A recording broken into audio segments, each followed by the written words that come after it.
Hi, it's Tevin from Evolv-Electric. This is a really cool episode. On the last episode of Talking Tesla 161 with Mel, Tom, and Robert, they gave a shout out to Evolv-Electric's campaign and our Green Apple GoFundMe, trying to raise money to buy an electric school bus, to get electric school buses in New York City. We've been fighting for a long time with our electric school bus campaign to get a bill passed in City Council, and it's really been unfortunate that they haven't acted in the last 2 years.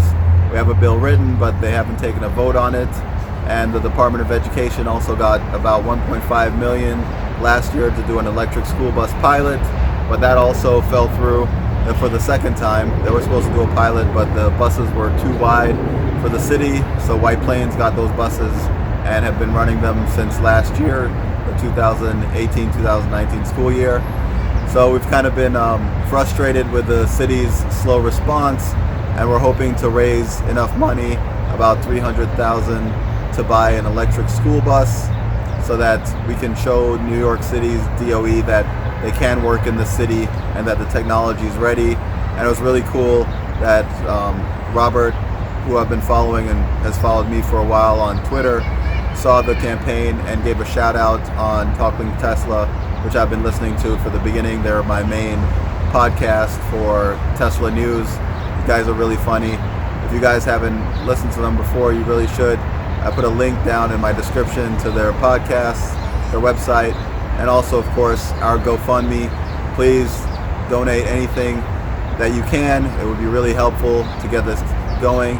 And I'm going to show you a clip from their podcast, but since they haven't broadcasted this one yet, the voices won't sync up with the words, since I'm getting the audio from their audio podcast, and they haven't published 161 on their YouTube channel as yet. So you'll be able to, so the screen won't be black.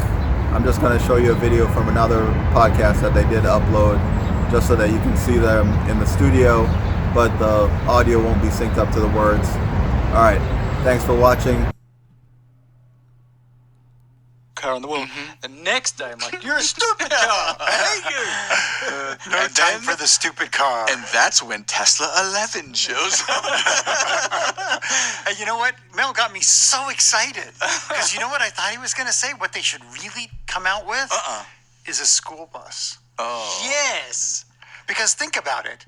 What is the most disgusting rolling piece of equipment in our urban environment? Super easy answer. School bus. School bus. Because School you bus. just said Tesla should make a school bus. Yes. It was I did not see that coming.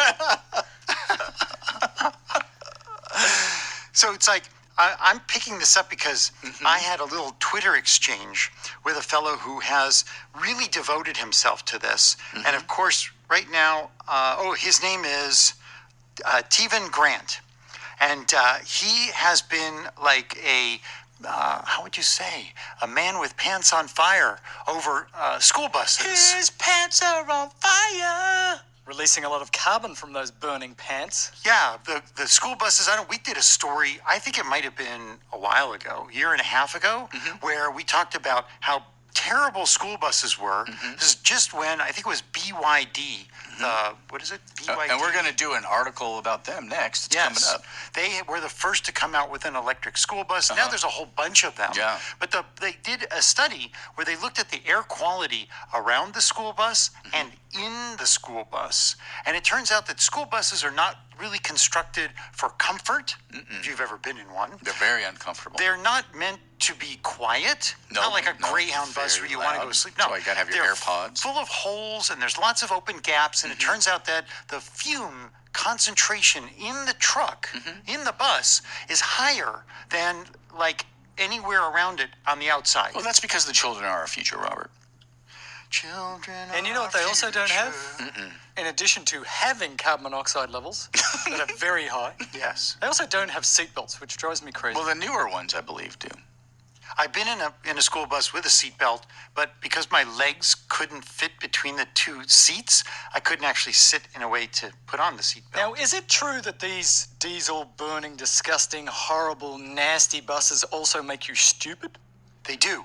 And in fact, Well, they make you No, I mean, Oh, I took the bus a lot. Yeah, but you're a doctor, so I'm sure you that managed. we are all affected. In fact, the children that don't have to ride in these crappy school buses will probably be considerably smarter. I didn't ride in a school bus. This is based on a study in the Economics of Education Review, and they said that, it's been educators' holy grail. What one thing can you do? They've worked on this for years and decades. What is one thing that you can do to help improve academic performance for all the children? There's they've been tweaking education for decades, centuries.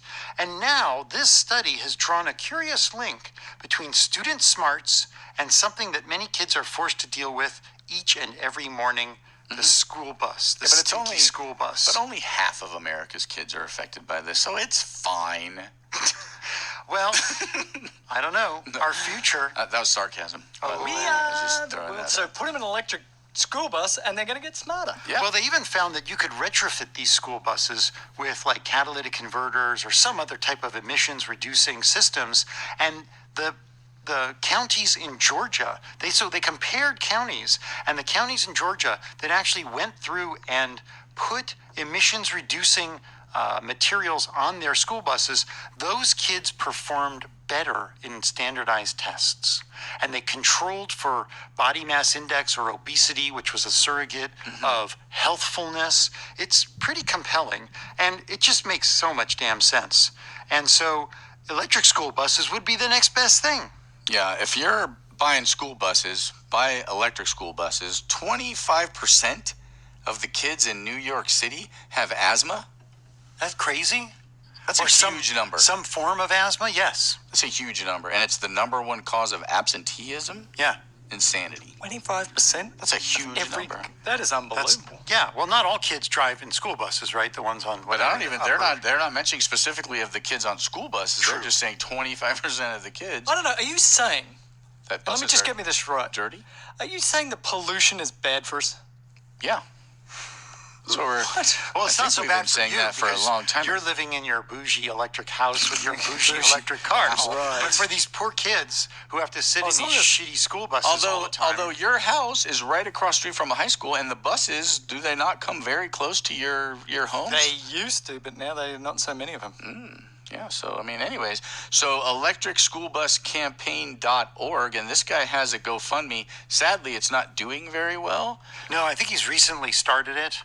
He wants to raise $300,000 to start a electric school bus company, which, you could buy a couple of buses for that money, but it sounds like from the VW cheating scandal, that a lot of states have received a lot of money, and a lot of that money has been earmarked for school buses. Right. But in New York, evidently, the money is just piled up and nothing's going with it. It's earmarked for presidential libraries. Thanks again for watching. Please subscribe, comment, hit the notification bell, like and share to help our channel grow.